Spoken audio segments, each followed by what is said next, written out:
Esto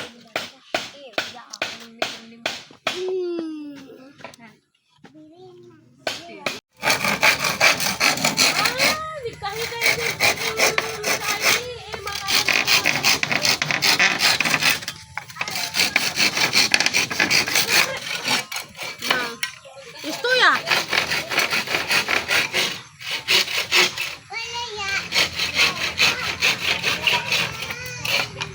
Ito na, tapos na ang pinakamagandang ginawa kong papag.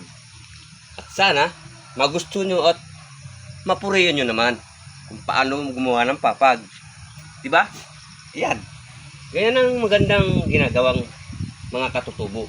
Doon ko lang kinuha yan para gumagawa lang, makumpleto lahat itong papag na to. May papagtutulugan tayo at mga bisita at dan sila matutulog. Diba? Ayos, di ba? Oh.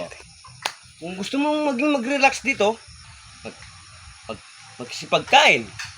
Para, ito na ang kwarto namin, at tulugan namin, at kusina.